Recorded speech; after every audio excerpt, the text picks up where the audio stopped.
Now let's meet the Tornadoes, and we'll start with the head Tornado and athletic director, David Hurst. Coach Hurst is in his 29th year on the BHS coaching staff and has 157 victories through the 1985 season, making him the winningest coach in Bradford High School history and the 12th winningest coach in Florida history. In track in 1961 and state runner-up in 1962. David Hurst was a pioneer among Florida high school coaches in establishing running and weight training programs at BHS. The condition of tornado athletes and well-planned game attacks have many times enabled tornado gritters to defeat larger teams. David Hurst is a coach and sportsman of the highest caliber, and we salute him.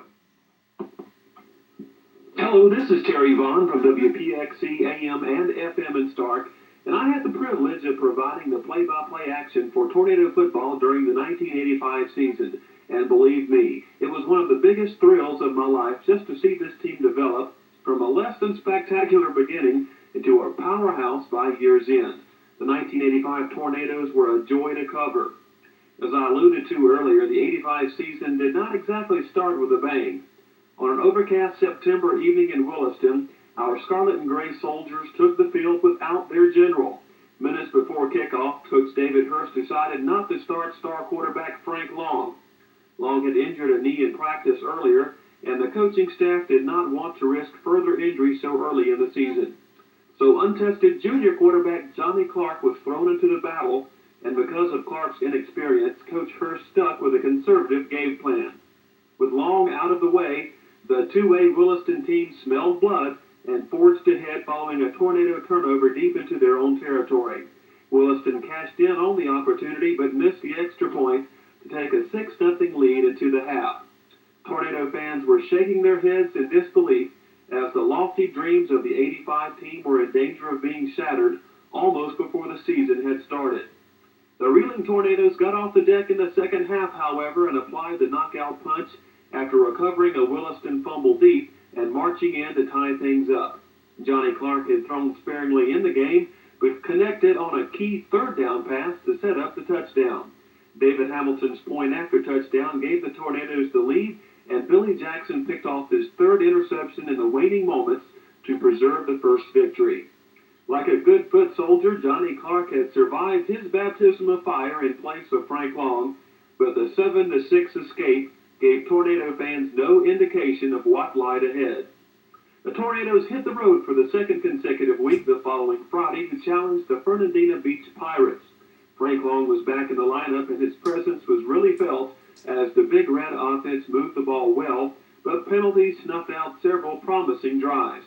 The Tornado defense began to realize its potential by grounding an all-out air attack by Fernandina, and in the end, the Pirates were sunk 14-0. Finally, the Tornadoes got the chance to play before the home folks the following week against West Nassau. Bradford fans began to get a glimpse of the true ability of this team in this one, as Frank Long displayed an ability to hit open receivers like Todd McLeod and Mike Chappell. The passing attack spread out the West Nassau defense, leaving gaping holes for Aaron Matthews and Clinton Jenkins to romp through for big chunks of real estate. West Nassau was baffled by the balanced attack and could only manage 2 late desperation touchdown bombs in a 35-13 loss to our Tornadoes. The 13 points West Nassau put on the board were to be the most scored on this Scarlet and Gray defense during the regular season. A 3-0 record brought guarded optimism to the Tornado camp, but many fans feared that the honeymoon would soon be over after the next test on the schedule. A top 10 ranked Inverness Citrus High Hurricane squad blew into town with a path of destruction behind. The Canes had demolished all previous opponents with a lightning attack that exhibited the ability to light up the scoreboard like a Christmas tree. Coach Hurst described the ground-oriented misdirection attack as awesome and called called the Inverness team the quickest he had ever witnessed in nearly 30 years of coaching. Perhaps it was only appropriate that on the evening when the Hurricanes met the Tornadoes, that a violent thunderstorm preceded the contest, delaying kickoff by 30 minutes. It would have been merciful to Inverness if the game had never been played, for this night was to mark the unveiling of the Tornadoes' super defense. Guys like Harrell, Darby, the Jacksons, the Hamiltons, Wise, Brown, Matthews, Shanks, Strong, and Long played as if they had emerged from phone booths rather than from the locker room. You could almost visualize the S on their chests as the Bradford High defense swarmed all over the Hurricanes. The red-hot Hurricane attack had been cooled down. Star Inverness running back Jeff Southall ran into brick walls all night long, and the shock in the Hurricanes' eyes was evident, as their unstoppable offense had finally been stopped. The wet field also helped to neutralize Inverness' speed, proving that even God wore scarlet and gray. Offensively, the Tornadoes continued to make strides, especially with the passing game. Todd McLeod caught 4 passes, including 1 for a touchdown, and the offensive line of Jackson, Cribbs, Manning, Gillingham, and Parker gave Frank Long plenty of time to complete 8 of 14. By shutting down the explosive Hurricane running game, the Tornadoes forced Inverness into playing into their own hands, as Inverness was not very effective at throwing the ball. Aaron Matthews picked off a dying quail in the fourth quarter and raced home 55 yards to pay dirt to make the final score 18-0. The Big Red Machine was now hitting on all cylinders. Enthusiasm and growing confidence was contagious among Tornado players, and the entire community began to believe. There was little time to celebrate, however, the big win over Inverness, as an encounter against arch-rival McClenny Baker High was on the horizon. The Wildcats were also renowned for an explosive ground game with a pair of backs that averaged better than 8 yards per carry apiece.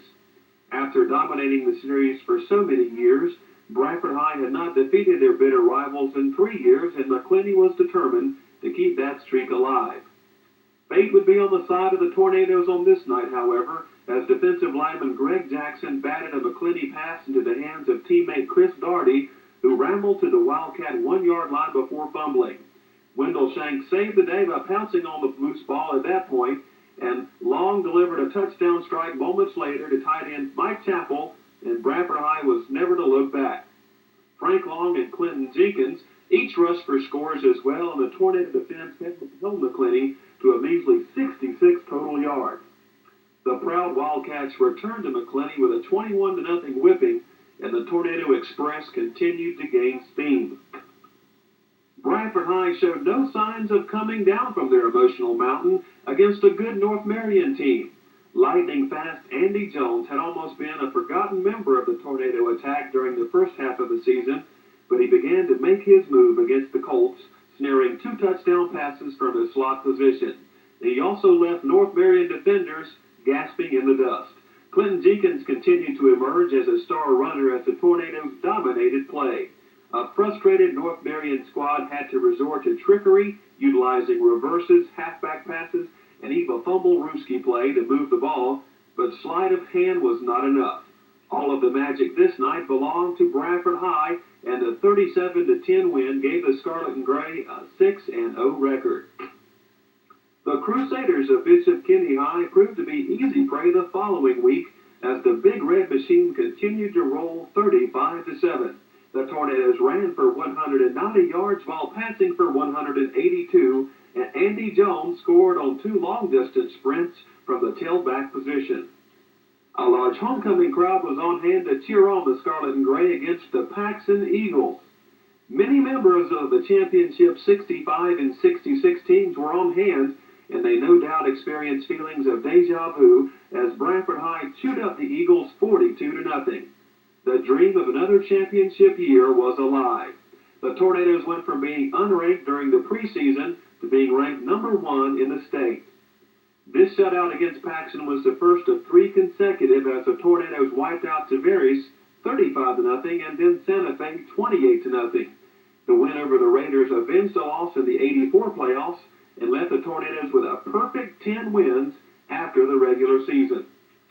Stark was in an uproar over their gridiron warriors. Community pride soared, and the bleachers were packed to the gills for the first round of the state playoffs.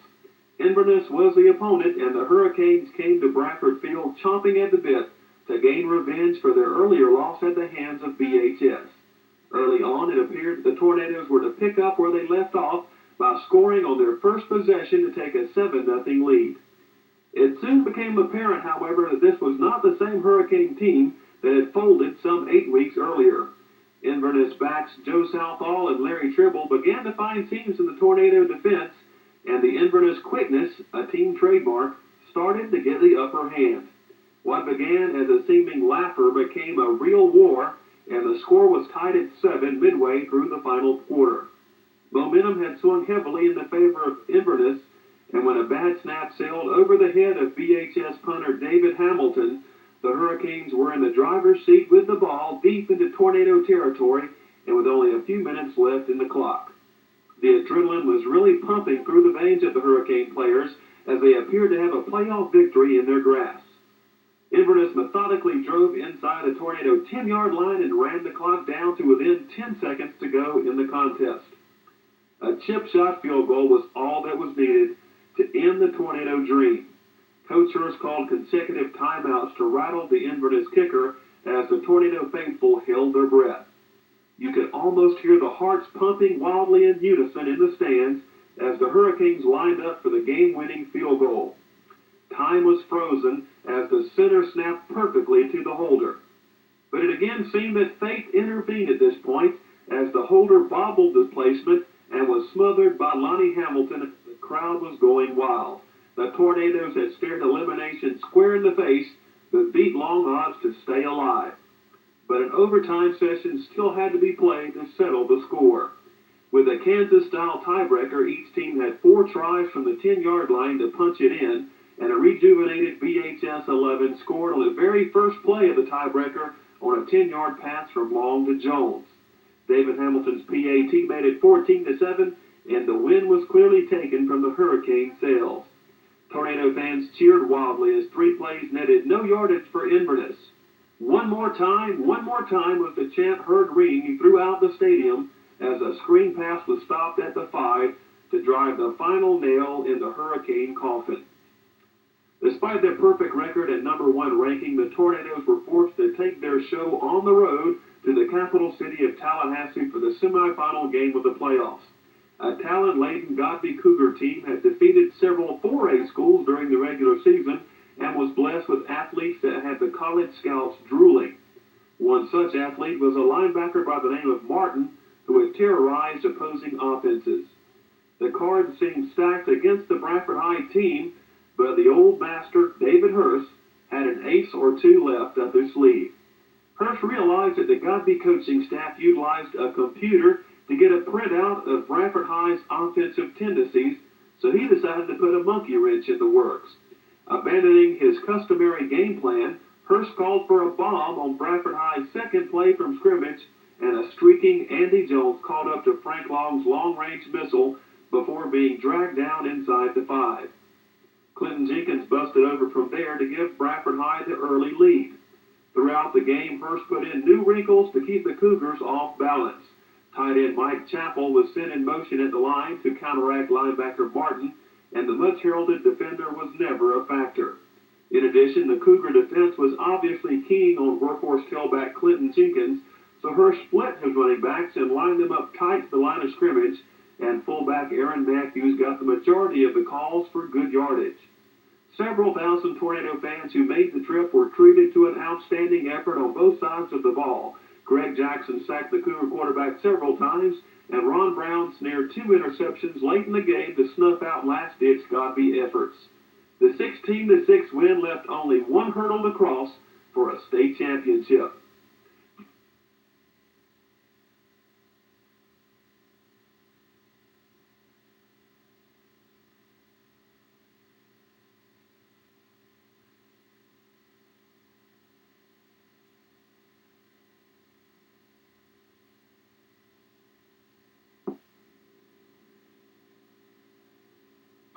The city of Stark was engulfed in tornado mania. Talk of football dominated every conversation, and scarlet and gray banners adorned every storefront. The Tornadoes had overcome long odds to make it to the state championship contest with, as Coach Hurst described, a bunch of overachievers. Again, Bradford High was forced to take to the road to win the whole ball of wax, and again, several thousand rabid Tornado fans made the long trek to Bartow to witness history. But on a rainy night in Polk County, the fate that had been on the Tornadoes' side throughout the season suddenly betrayed them. David Hurst and the veteran Bartow coach Paul Quinn were old rivals from the days when Quinn was at Lake City, and the battle of wits was something to behold. Both teams moved the ball at will, but Bradford High ran it through the air and on the ground by running of Ron Bell, who broke 4 or 5 tackles on practically every carry. But uncharacteristic of a Quinn coach team, Bartow burned the Tornadoes on 3 long touchdown strikes set up by the relentless running attack. In the previous playoff games, Bartow couldn't catch a cold, but on this occasion, everything thrown by the Yellow Jacket quarterback found its mark. The 28-20 loss put an end to the Tornadoes' dream, but it in no way cast a bad light on what this scrappy bunch of players accomplished during the season. The 1985 Tornadoes made us all proud to be Bradford High fans, and it brought an entire community closer together.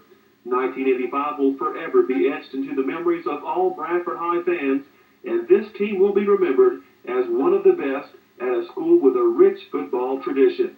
Coach David Hurst and the staff did a masterful job in 1985, and the foundation has now been laid for future greatness. I look forward to broadcasting state championship games in the future for the Tornadoes on WPXE.